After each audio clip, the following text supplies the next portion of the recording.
My name is John Chiefcalf. I'm the Needs to Be Soon Nature Education Coordination for the school division. And you can introduce yourself. Okay, Jordan Head. My Blackfoot name is Makoyi Chiksinam. And my background, spent 11 years in the residential school, and I have 2 master's degrees. And I grew up around my grandparents, and I didn't speak a word of English until I went to boarding school at the age of 5. So I also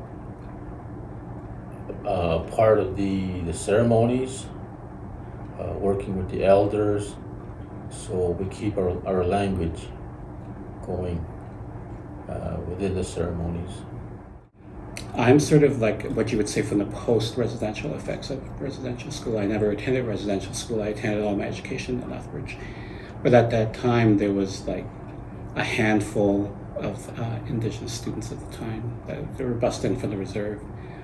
And so I had to learn to speak English. So I grew up with Blackfoot, and it was kind of a real tough way of learning because I'm learning Blackfoot from my grandfather and father that didn't go to residential school. And then I'm learning Blackfoot from my mom who went to residential school. And sometimes those meanings were quite opposite of each other. So it was really confusing. And then having to go back to school in Lethbridge, it was really hard to build a frame of reference in that. And I think, so much miscommunication, misunderstanding. There wasn't a whole lot of clarity.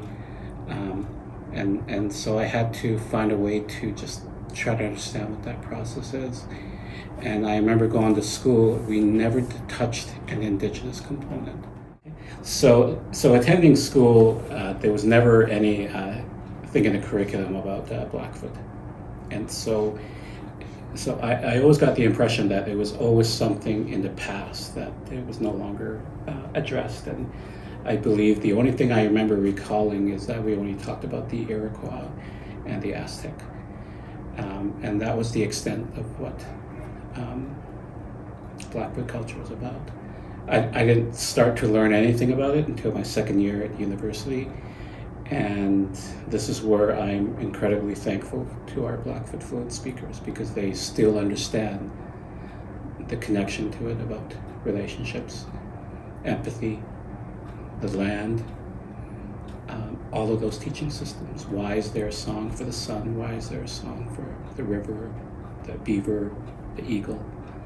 And to continue learning that, of course, is just like for me, it helps me to look at life from a totally different perspective. And so it has really helped me and continues to help me in this direction.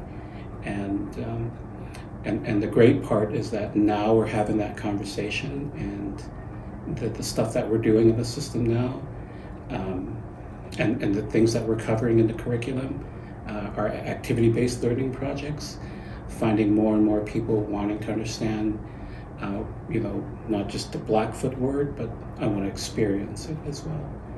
And again, that's where I find our Blackfoot fluent speakers really valuable.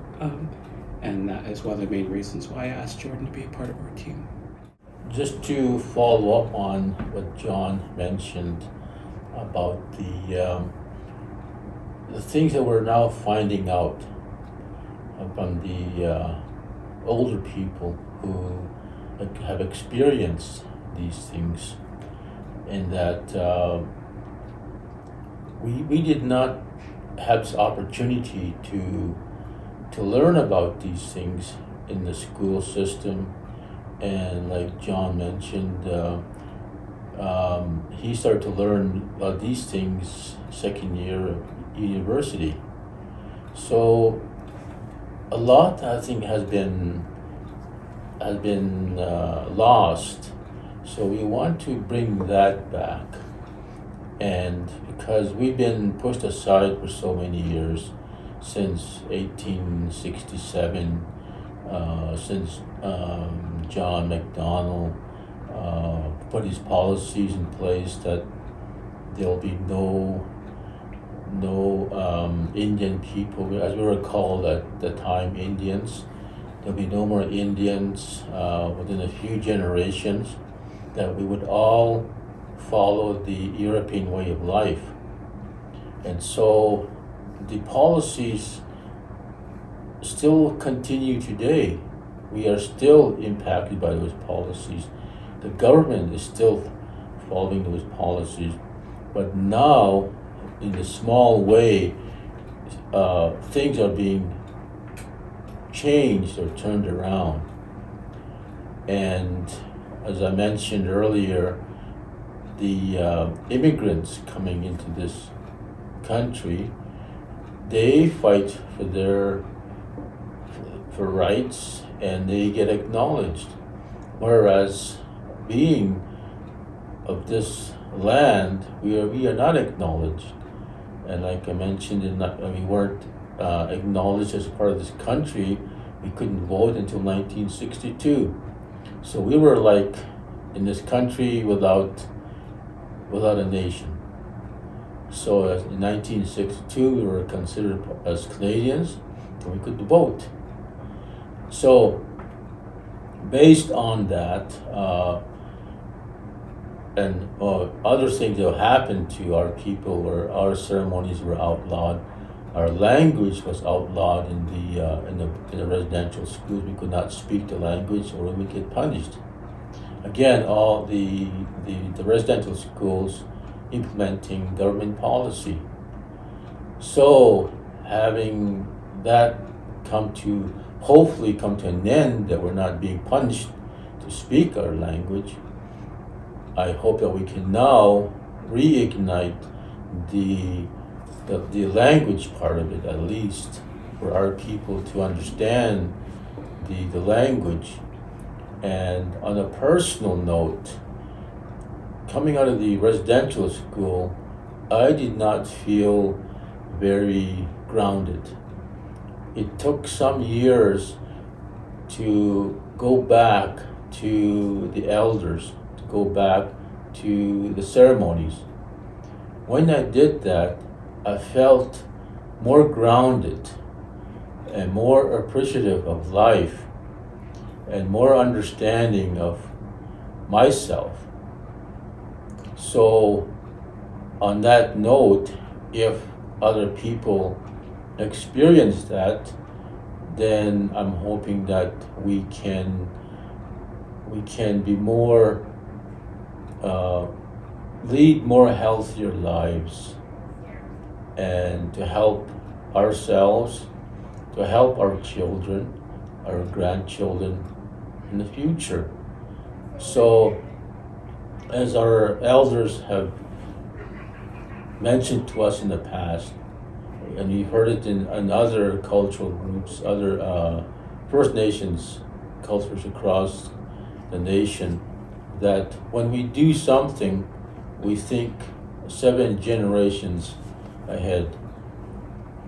What I do today in policy, or what I do today, how is that going to impact children 7 generations from now? So by implementing the culture and language into the school system, the history, be part of the curriculum, that's going to have a huge positive impact for generations in the future, because people will begin to understand where they come from, their culture, and the culture to continue, and to help the people in the future to have healthier lives, and raise their children in a way that we were raised, which is different from the European way of of raising children. So those are just some of the things that